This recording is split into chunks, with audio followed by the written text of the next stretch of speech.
Good morning everyone दोस्तों, स्वागत है आपका प्रेप पॉइंटर्स में। Today is 26 July. My name is Sitendra Chaudhary और आज हम लोग कौन कौन से 7 टॉपिक्स करने वाले हैं ब्रीफली देख लेते हैं। एक बहुत ही जबरदस्त लैंडमार्क जजमेंट सुप्रीम कोर्ट का आया है। मैं लैंडमार्क इसलिए कह रहा हूं क्योंकि जब भी कोई कॉन्स्टिट्यूशनल बेंच होती है और उसका वर्डिक्ट आता है तो हमेशा लैंडमार्क ही होता है, क्योंकि कॉन्स्टिट्यूशनल जो बेंच होती है जितनी बड़ी होती है उतने ही इंपॉर्टेंट इशू के ऊपर वो डिस्कशन करता है। तो यहां पे एक 9 जजेस की कॉन्स्टिट्यूशनल बेंच बनाई गई थी जिसका वर्डिक्ट आया है, बहुत लैंडमार्क है। स्टेट और सेंटर के बीच में जो रिलेशंस हैं उसको चेंज करेगा, इसके बारे में बात करेंगे। बहुत बहुत बहुत इंपॉर्टेंट है, बार बार बोल रहा हूं। कृष्ण राजा सागर डैम ज्योग्राफी वाले सेक्शन से इसको हम लोग करेंगे। कई बार डैम्स के बारे में पूछते हैं सवाल, इस बार भी यूपीएससी में क्वेश्चन आया था, लास्ट टू लास्ट ईयर भी यूपीएससी में डैम्स को लेकर सवाल आया था। कई बार बहुत सिंपल सा क्वेश्चन पूछता है कि ये पर्टिकुलर जो डैम है कौन सी रिवर पे बना हुआ है, बहुत सिंपल क्वेश्चन पूछता है। इसको हम थोड़ा से यहाँ पे देखेंगे। हैप्पीनेस कमेटी के बारे में बात करेंगे, छोटा सा टॉपिक है 1 मिनट का, लेकिन एग्जाम के लिए इंपॉर्टेंट है। उसके बाद सीएसआर क्या होता है, इसको थोड़ा सा डिटेल में बात करेंगे, क्योंकि ये भी एक बड़ा इंपॉर्टेंट न्यूज में रहा है, क्योंकि बजट अभी आया है ना, तो बजट में इसका जो है वो मेंशन किया गया है बड़े इंपॉर्टेंट तरीके से। जो यंग लोग हैं, आपके जैसे जो लोग हैं, जो जॉब्स की तलाश कर रहे हैं, कॉलेज से पास आउट हुए हैं, उनके लिए बहुत इंपॉर्टेंट न्यूज है। आईएनएस त्रिपुत के बारे में बात करेंगे, डिफेंस वाले सेक्शन इसको हम लोग करने वाले हैं। कोसी मेची लिंक प्रोजेक्ट, ये भी बहुत इंपॉर्टेंट है।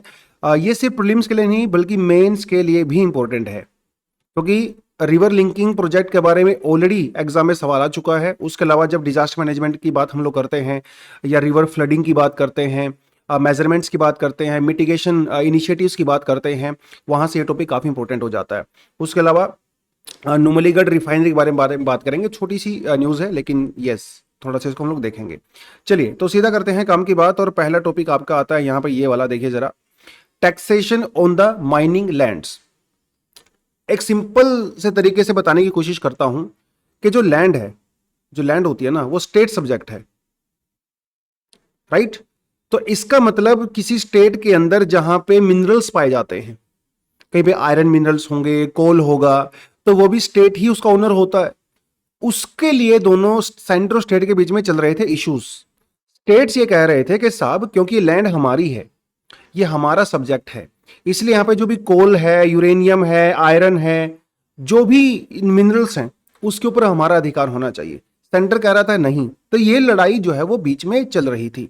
इस लड़ाई का मेन मुद्दा यह था कि जैसे मान लो कोई कंपनी है एबीसी। अब ये जो कंपनी है ना, इसने मान लो झारखंड के अंदर कोल माइंस ये चला रही है, वहां से कोल को एक्सट्रैक्ट कर रही है। इसके बदले में ये कंपनी झारखंड को रॉयल्टी देती है। रॉयल्टी, टैक्स नहीं देती है। टैक्स किसको दे रही है? सेंट्रल गवर्नमेंट को। रॉयल्टी किसको दे रही है? स्टेट गवर्नमेंट को। अब यहां से स्टेट गवर्नमेंट का यह सवाल था कि साहब क्योंकि लैंड मेरी है, इसीलिए मुझे सिर्फ रॉयल्टी नहीं मिलनी चाहिए, मुझे टैक्स भी मिलना चाहिए। सेंटर क्या कह रहा था? सेंटर कह रहा था भाई ये जो रॉयल्टी है ना, यही आपका टैक्स है। इसको लेकर सुप्रीम कोर्ट में कई सालों से इश्यू चल रहे थे, और अभी एक 9 जजेस की कॉन्स्टिट्यूशनल बेंच थी। देखिए बहुत बड़ी बेंच है, 9 जजेस की। आप मुझे कमेंट सेक्शन में ये बताएं कि इंडिया में सबसे बड़ी कॉन्स्टिट्यूशनल बेंच कब बनी, क्यों बनी, और कितने जजेस की बनी। ठीक है, चलो यहां पे 8:1, मतलब 8 जजेस ने एक साइड में थे और एक जज एक साइड में थे। 8:1 की रेशो से ये जो वर्डिक्ट आया है वो स्टेट्स की फेवर में आया है। और बात यहां पे ये है कि जो मिनरल बियरिंग लैंड है, मतलब जो स्टेट के अंदर वो लैंड है जिसके अंदर मिनरल्स पाए जाते हैं, उसके ऊपर स्टेट गवर्नमेंट टैक्स लगा सकती है। तो ये बेसिकली मुद्दा तमिलनाडु से चला था, हालांकि कई सारे स्टेट्स थे, इसमें झारखंड भी था, कर्नाटका भी, मध्य प्रदेश भी, जिसको सपोर्ट कर रहे थे। तो कुल मिला के मामला यही बना है कि भाई पार्लियामेंट को तो चलो ठीक, पार्लियामेंट के पास तो इंपॉर्टेंट पावर है ही, लेकिन स्टेट्स के पास ही पावर है। थोड़ा सा डिटेल में चलते हैं। देखिए हमारा जो कॉन्स्टिट्यूशन होता है ना, वो फेडरलिज्म के ऊपर काम करता है। तो कुछ सब्जेक्ट स्टेट के पास होते हैं, कुछ सेंटर के पास होते हैं, कुछ कंकरेंट लिस्ट में होते हैं। जो कंकरेंट लिस्ट में होते हैं उन सभी मुद्दों के ऊपर स्टेट और सेंटर दोनों ही कानून बना सकते हैं। लेकिन अगर सेम इशू के ऊपर सेंटर ने भी कानून बनाया हुआ है तो सेंटर वाला कानून प्रिवेल करता है ओवर स्टेट लॉ है, राइट, वो रहता है। अब यहां पे देखिए जरा, सेंटर ऑफ स्टेट क्या है रिगार्डिंग द मिनरल्स। कॉन्स्टिट्यूशन ये कहता है that state legislature have the power to tax mineral bearing land and the quarries, यानी कि जो माइनिंग वगैरह वहां पे चल रही है, जिस लैंड के ऊपर जो मिनरल्स होते हैं वो स्टेट की पावर होती है। क्या कहता है आर्टिकल 246 के अंदर जो एंट्री 9 है, जो कि स्टेट लिस्ट के अंदर में होती है 7th शेड्यूल में, ये स्टेट्स को पावर देता है। सिंपल सा क्वेश्चन यहीं से सीधा सीधा पूछता है। कई बार आपको सब्जेक्ट के बारे में सवाल पूछ लेता है, कई बार सिंपल पूछ लेता है कि 7th जो शेड्यूल है वो किस बारे में बात करता है। इस बार भी 2024 के प्रीलिम्स में भी शेड्यूल रिगार्डिंग क्वेश्चंस आए थे। तो जितने शेड्यूल हैं आपके कॉन्स्टिट्यूशन में, सबके ऊपर आपने याद रखना है कि ये कॉन्स्टिट्यूशन किस बारे में बात करता है। ठीक है, जो पार्ट्स हैं हमारे कॉन्स्टिट्यूशन के, वो आपने याद करना है। पार्ट्स के बारे में भी इस बार 2024 के अंदर प्रीलिम्स में सवाल आया था। तो जो आर्टिकल 246 के अंदर एंट्री 949 है, जो कि स्टेट्स को पावर देती है कि आपकी जो लैंड है जिसके अंदर मिनरल्स हैं, आप उसके ऊपर लॉ बना सकते हो। और आपकी जो पावर है ना, इसको पार्लियामेंट लिमिट नहीं कर सकता। यानी कि जो सेंट्रल गवर्नमेंट है आपकी पावर को कर्टेल नहीं कर सकता। अब सारा मुद्दा जो है वो यहीं पे बिगड़ गया। आर्टिकल 246 हम लोग ने देख ही लिया, जो स्टेट्स को पावर देता है। आर्टिकल 49 हम लोगों ने देख लिया। यानी कि आर्टिकल 49 क्या, एंट्री 49 क्या कहती है? State list covers tax on the land and the buildings including mineral bearing land. अब यहां पे ये टैक्स वाली बात चल रही है। देखिए जरा, ये जो कंपनी होती है ना, ये रॉयल्टी देती हैं, रॉयल्टी देती हैं। लेकिन कोर्ट क्या कह रहा है? कोर्ट ये कह रहा है कि साहब जो आप रॉयल्टी दे रहे हो ना, ये टैक्स नहीं है। क्योंकि रॉयल्टी का मतलब सिर्फ ये है कि आप जो मिनरल्स को एंजॉय कर रहे हो, आप एक कॉन्ट्रैक्ट के अंडर में उस स्टेट को उस एंजॉयमेंट के बदले में सिर्फ कुछ चार्ज दे रहे हो, सिर्फ चार्ज दे रहे हो, टैक्स नहीं है। समझे इस बात को? अब जैसे मान लो मेरा घर है, मेरे घर के अंदर एक स्टूडियो मैंने बनाया हुआ है जिसके अंदर डिजिटल बोर्ड वगैरह वो सब लगाया हुआ है।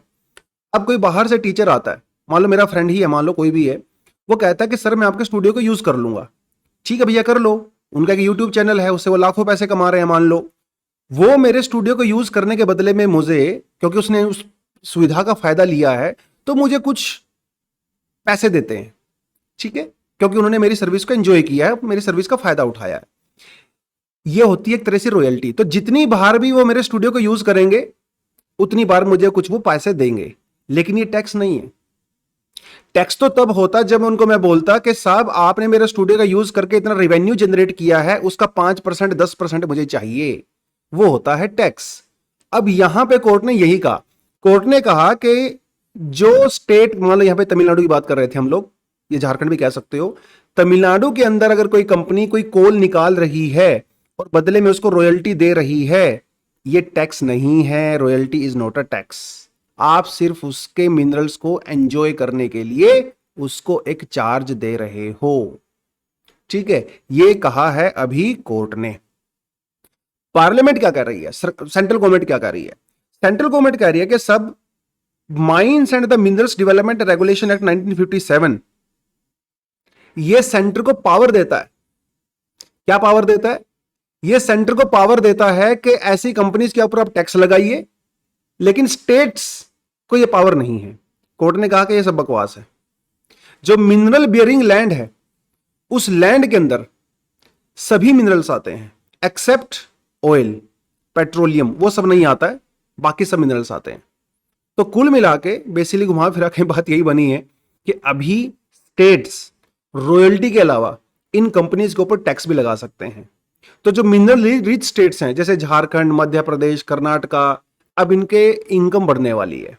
देखिए सेंटर टैक्स लगाए वो दिक्कत नहीं है, लेकिन ऊपर से स्टेट भी लगाएंगे। रॉयल्टी तो पहले से मिल ही रहा था, तो उनके रिवेन्यू अभी बहुत ज्यादा बढ़ने वाला है। तो एंट्री जो 49 है, जो कि स्टेट के अंदर को पावर देती है, इसके ऊपर सेंटर का लोड नहीं है, मतलब सेंटर इसके ऊपर कुछ नहीं कर सकता। तो ये बेसिकली पूरा जिस्ट इसका बनता है। एक बार हल्का सा बता देता हूं क्या पूरा मामला था। मामला ये था कि जो सेंट्रल गवर्नमेंट है, वो जो सेंट्रल गवर्नमेंट है, जब वो किसी स्टेट से मिनरल्स निकालती थी या किसी कंपनी को कॉन्ट्रैक्ट देती थी, वो कंपनी उस स्टेट को टैक्स नहीं देती थी, उस स्टेट को सिर्फ कुछ रॉयल्टी देती थी, थोड़ा बहुत पैसा। लेकिन सेंट्रल स्टेट कह रहा था कि साहब क्योंकि लैंड मेरा सब्जेक्ट है, है ना, हमारा कॉन्स्टिट्यूशन पावर देता है ना, इसीलिए मुझे सिर्फ रॉयल्टी नहीं, मुझे टैक्स भी चाहिए। सेंटर कह रहा था कि नहीं नहीं ये सब नहीं होगा, तो ये मामला कोर्ट में था। अभी कोर्ट ने ये कहा कि royalty is not a tax, state governments royalty के अलावा टैक्स भी लगा सकते हैं। बेसिकली पूरे मामले का जिस्ट ये है। तो इससे जो अभी कुछ स्टेट्स का रेवेन्यू डेफिनेटली इंप्रूव होगा, वो एक जो है अलग मामला है। और ये जितने भी स्टेट्स की मैं बात कर रहा हूँ, जो जैसे मान लो मध्य प्रदेश, उड़ीसा, झारखंड, छत्तीसगढ़, इन सब की जो पर कैपिटा इनकम है वो नेशनल पर कैपिटा इनकम से कम है। पुअर स्टेट्स हैं ये मोर और लेस, लेकिन अभी जब इनका रेवेन्यू जनरेट होगा तो डेफिनेटली जो यहाँ पे इकोनॉमिक डेवलपमेंट है वो बेटर होगा। ठीक है, चलिए कृष्ण राजा सागर डैम तो पहले थोड़ी आपको मैं इसकी लोकेशन दिखा देता हूँ। जरा ये देखिए, ये तो कृष्ण राजा सागर डैम है। देखिए जब भी कोई आपको डैम इस तरह से नजर आएगा ना, जहाँ पे सीमेंट यूज हुआ है, ब्रिक्स यूज हुई हैं, मोर्टार यूज हुआ है, तो ये समझ लेना एक ग्रेविटी डैम है। देखिए डैम वैसे हमारे पास दो तरह के होते हैं मेजर मेजर, एक होता है हमारे पास ग्रेविटी डैम और एक अपने पास होता है अर्दन डैम। ठीक है, अर्दन मतलब अर्थ, मतलब अर्थ का यूज करके हम लोग इसको बनाते हैं। जैसे सैंड का यूज किया, सोइल का यूज किया, पत्थर वत्थर का यूज किया, तो ये अर्दन डैम होते हैं। यानी कि जो लोकल मटेरियल अवेलेबल होता है उसका यूज करके हम लोग डैम बनाते हैं, ये अर्दन डैम होता है। यूजली जो जहां पे स्लोप होता है ना, तो इन स्लोप पे इसको बनाया जाता है। तो यहीं पे मिट्टी विट्टी इकट्ठा करके, मिट्टी पत्थर कंकड़ वगैरह करके हम लोग इस डैम को बनाते हैं नेचुरल मटेरियल का यूज करके।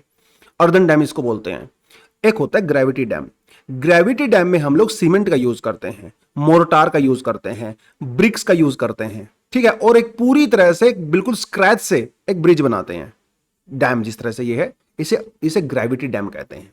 तो ये जो इतना बड़ा होता है कि ग्रेविटी की फोर्स की वजह से वाटर इसको तोड़ नहीं सकता। तो ये बेसिकली हॉरिजॉन्टल स्पेस पे बनाया जाता है। ग्रेविटी डैम्स यूजली ऐसे हॉरिजॉन्टल स्पेस से बनाया जाता है, पीछे पानी इकट्ठा होता है और आगे डैम इस तरह से होता है। अर्दन डैम यूजली स्लोप के ऊपर बनाए जाते हैं। थोड़ा सा आपने ध्यान रखना है। बाकी थोड़ा आगे बढ़ते हैं, देखिए जरा। तो हम लोग किसकी बात करें, कृष्ण राजा सागर डैम की बात कर रहे हैं। तो ये हमारी कावेरी रिवर है, इसकी दो ट्रिब्यूटरीज हैं। एक आ रही है नीचे से, मतलब जिसकी जो राइट बैंक ट्रिब्यूटरी है, इसका नाम है लक्ष्मण तीर्था, और एक ऊपर से आ रही है जो लेफ्ट बैंक ट्रिब्यूटरी है। ठीक है, इसका नाम है हेमावती। तो लक्ष्मण तीर्थ और हेमावती जहां पे मिलती हैं वहां पे कृष्ण राजा सागर डैम बना हुआ है। ठीक है, अभी मानसून का टाइम है, बारिश खूब हो रही है, तो रिवर के अंदर पानी भी ज्यादा है, तो इस जो डैम का लेवल है ना वो बढ़ गया काफी ज्यादा, जिसकी वजह से यहाँ पे फ्लड वाली सिचुएशन बन गई है।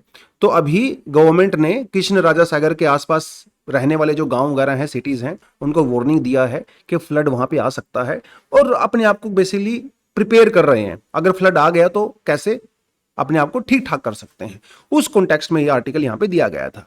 तो बस आपने थोड़ा सा याद रखना है ज्योग्राफी के पर्सपेक्टिव से।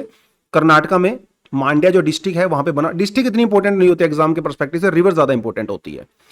कहां पे है, कावेरी रिवर। कावेरी रिवर की जो ट्रिब्यूटरीज है हेमावती, लक्ष्मण तीर्था, उनके कन्फ्लुएंस मतलब जहां पे वो मिलती हैं वहां पे डैम बना हुआ है। लोकेशन अभी हम लोगों ने देख लिया।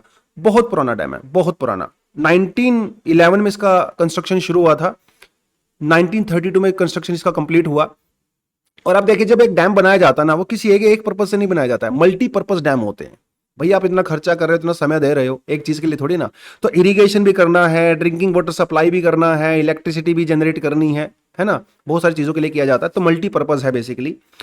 और इसका नाम कृष्ण राजा वोदियार जो कि मैसूर के महाराज हुआ करते थे, उनके नाम पे इसका नाम रखा गया है। मैंने आपको पहले बता दिया ग्रेविटी डैम है, जहां पे आपको कंक्रीट दिखेगा, ब्रिक्स दिखेंगी, राइट, सीमेंट दिखेगा, वो एक ग्रेविटी डैम होता है। तो एम विश्वेश्वरैया जी ने इसको बनाया था। आपको अच्छे से पता है कि 15 सितंबर को हम लोग इंजीनियरिंग डे सेलिब्रेट करते हैं, इनके बर्थडे वाले दिन। भारत रत्न भी रहे, तो बहुत बड़ी पर्सनैलिटी हैं विश्वेश्वरैया जी। तब ये बनाया गया था, और यहाँ पे सुर्खी मोटार का यूज किया गया है, क्योंकि उस समय क्या ना हमारे यहाँ पे सीमेंट नहीं होता था इंडिया में। वो देखिए 1911 की हम लोग बात कर रहे हैं, तो लाइमस्टोन को मिक्स किया गया था, लाइमस्टोन को मिक्स किया गया था ब्रिक्स के पाउडर के साथ। और मतलब आप सीमेंट से पहले ना ऐसी कंस्ट्रक्शन हुआ करती थी। सीमेंट से पहले बहुत पुराने जमाने के जो बड़े बड़े फोर्ट्स होते हैं वहां पे भी लाइमस्टोन और ब्रिक्स का मिक्स का यूज करके बनाया गया है। और लाइमस्टोन एक्चुअली बहुत पावरफुल होता है, क्योंकि एक टाइम के बाद जो लाइमस्टोन है ना वो एक रॉक का रूप ले लेता है, रॉक में कन्वर्ट हो जाता है। सीमेंट ऐसा नहीं होता है, सीमेंट रॉक्स में कन्वर्ट नहीं होता। इवन सीमेंट टाइम के साथ वीक होता है। जब सीमेंट से कंस्ट्रक्शन हम लोग करते हैं, शुरुआत में स्ट्रांग होती है, धीरे धीरे सीमेंट खराब होने लगता है। उसकी लाइफ कम होती है, 60-70 ईयर्स की एज होती है।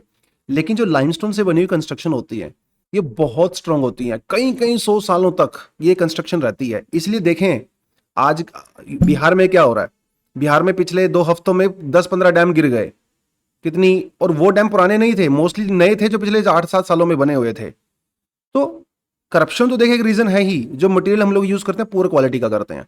उस जमाने में जो डैम्स बनते थे, देखिए 1911 का डैम है, अब तक टिका हुआ है बढ़िया से, राइट।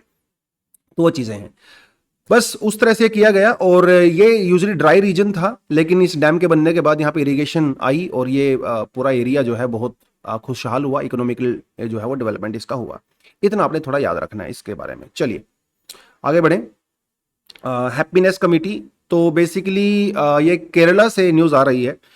और केरला में ऐसा था, बेसिकली पिछले साल बहुत सारे जो जुडिशियल ऑफिसर्स होते हैं, है ना, उन्होंने छुट्टियां ले ली थी। बहुत सारे ऑफिसर्स ने, किसी ने 1 महीना, किसी ने 2 महीने की छुट्टियां ले ली।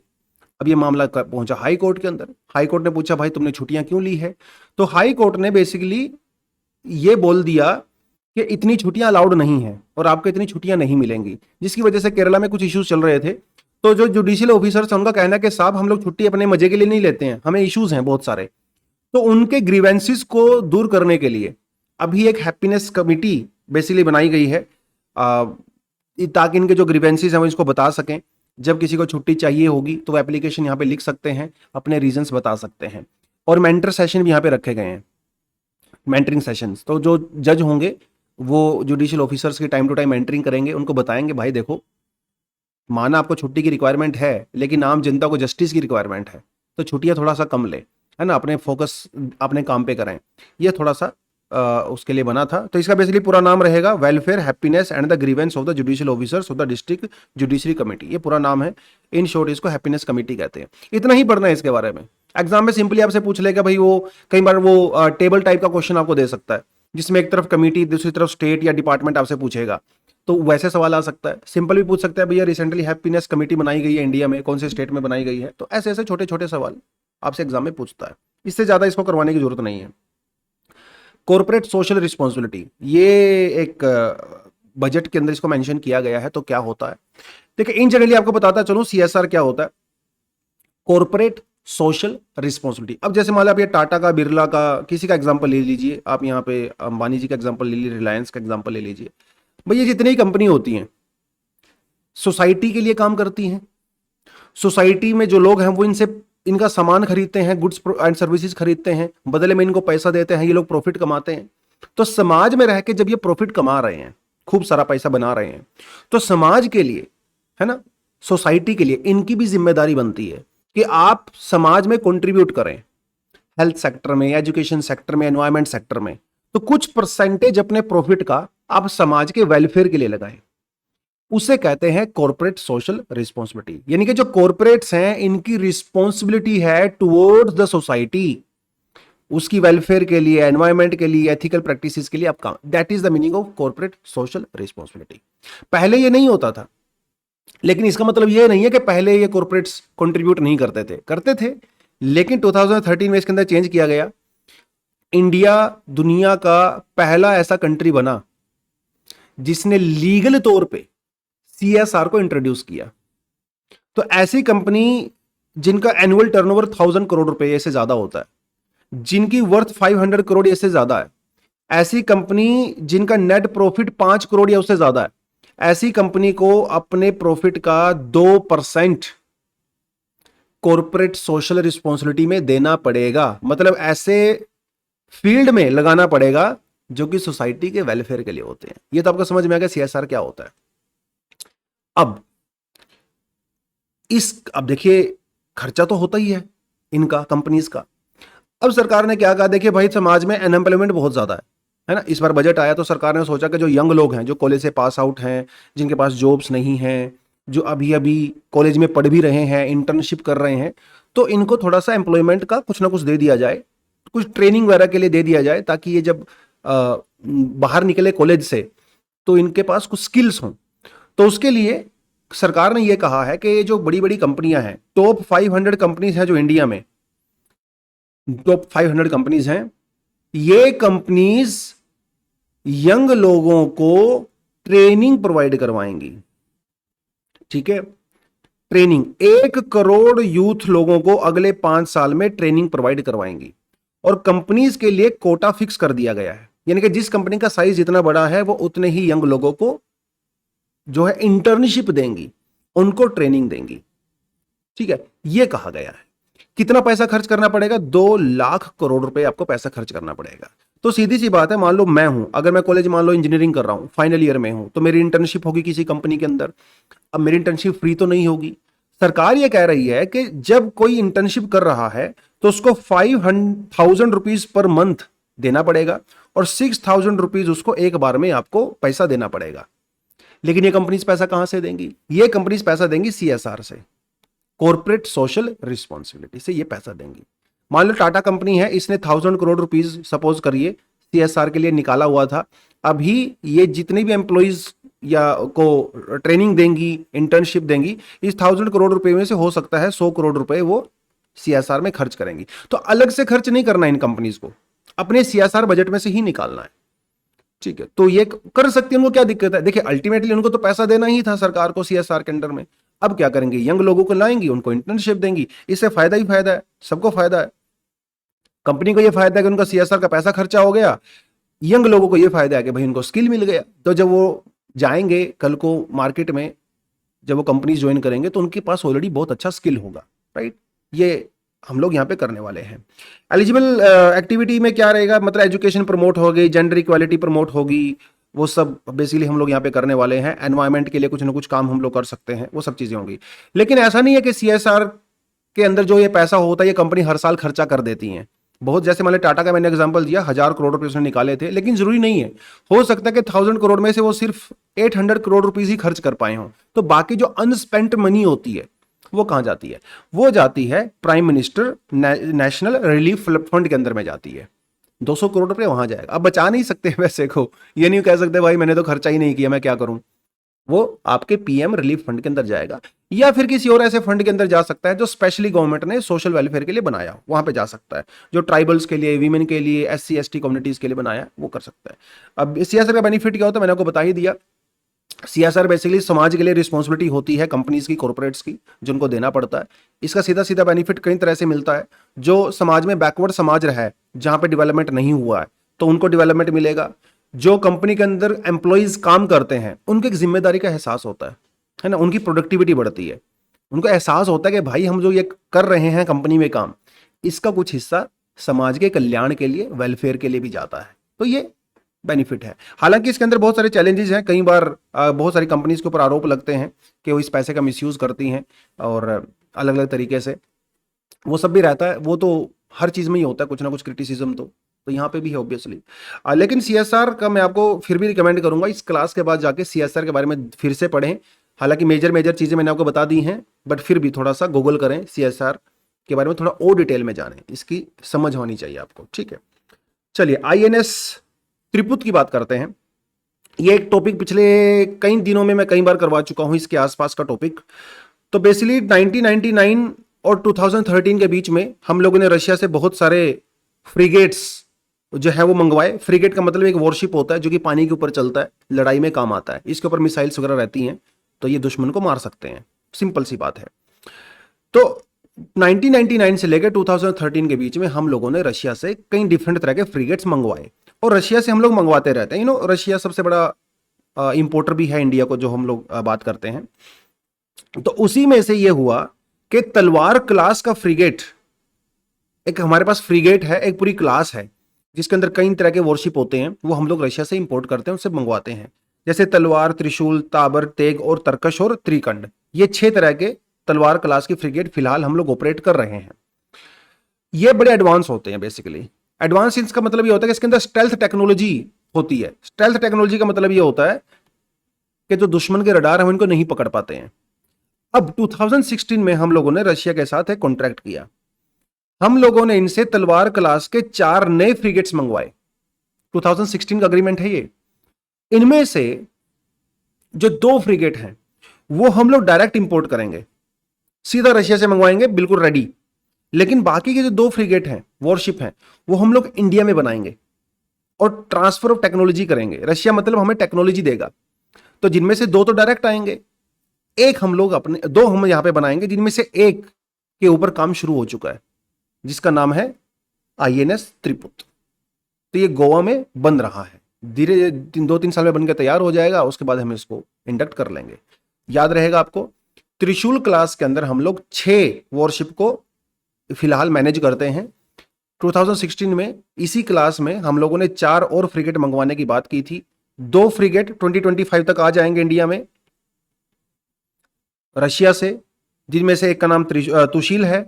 जो त्रिपुत है ये हम लोग इंडिया में ही बनाएंगे। कहां बनाएंगे? गोवा में बनाएंगे। ठीक है, उसके ऊपर काम शुरू हो चुका है। उस कॉन्टेक्स्ट में आपने इसको थोड़ा सा याद रखना है। जनरली हम लोग इन चीजों पे बहुत ज्यादा डीप जाने की जरूरत नहीं है, टेक्नोलॉजी क्या यूज हो रही है एंड ऑल दैट, बट फिर भी नाम वगैरह थोड़ा आपको पता होगा ना, तो एग्जाम में आप आंसर लगा सकते हो। कि पूछ लेगा आपसे त्रिपुति है, त्रिशूल है, त्रिकंड है, ये कौन सी क्लास के फ्रिगेट्स हैं? तो त्रिशूल क्लास के फ्रिगेट है, ये आपने याद रखना है। कौन सी कंट्री से मंगवा रहे हैं भैया? रशिया से मंगवा रहे हैं। ये थोड़ी थोड़ी बातें आपने याद रखनी है। ऐसे पूछ सकता है कि इनमें से जो है इंडिजिनस कौन सा है, ये सवाल भी पूछ सकता है ना। चलिए, Koshi Mechi link project, you know very well. Kosi river के बारे में तो मुझे नहीं लगता किसी बच्चे को नहीं पता होगा।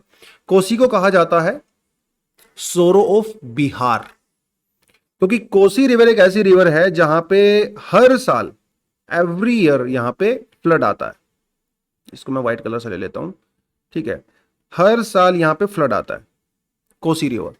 आप मुझे कमेंट सेक्शन में ये बताएं कि सोरो ऑफ बंगाल कौन सी रिवर को कहा जाता था। अब कोसी में तो आता है फ्लड। क्यों आता है फ्लड कोसी में? क्योंकि कोसी जहां से ओरिजिनेट होती है ना, वो बहुत हाई पीक्स हैं, बहुत हाई पीक्स हैं, और यहां पे जो हिमालय का स्लोप है वो बहुत स्टीप है। तो जब हाई पीक से वाटर आता है अचानक से बहुत फास्ट, तो उसकी वजह से फ्लड आता है। ठीक है, अब यहां पे 2 रिवर और हैं हमारे पास। ठीक है, हमारे पास एक यहां पे रिवर है महानंदा रिवर, ये रही महानंदा रिवर, और एक रिवर है मेची रिवर। मेची महानंदा रिवर जो है वो गंगा की ट्रिब्यूटरी है, ये तो आपको पहले से पता ही होगा। तो ये जो महानंदा रिवर है और ये है मेची, मैं लिख देता हूं यहां पे मेची रिवर। अब सवाल ये है कि जो कोसी के अंदर जो फ्लड आता है इसको कैसे रोका जाए। अब रिवर के कोर्स को तो आप बंद नहीं कर सकते, तो आइडिया ये है कि हम लोग एक कनाल बनाएंगे। वो कनाल हम लोग कोसी से लेके जाएंगे मेची में, ऐसे दोनों को ज्वाइन करेंगे। तो जो कोसी रिवर के अंदर एक्सेस वाटर है वो मेची में जाएगा, मेची से महानंदा में जाएगा, महानंदा से गंगा में जाएगा, और यहां पे फ्लड के चांसेस कम हो जाएंगे। ठीक है, इसी को हम लोग कह रहे हैं कोसी मेची लिंक प्रोजेक्ट। अभी बजट में इसके लिए 11,500 करोड़ रुपीस अलॉट किए गए हैं, और कुछ सालों में बनकर यह तैयार भी हो जाएगा।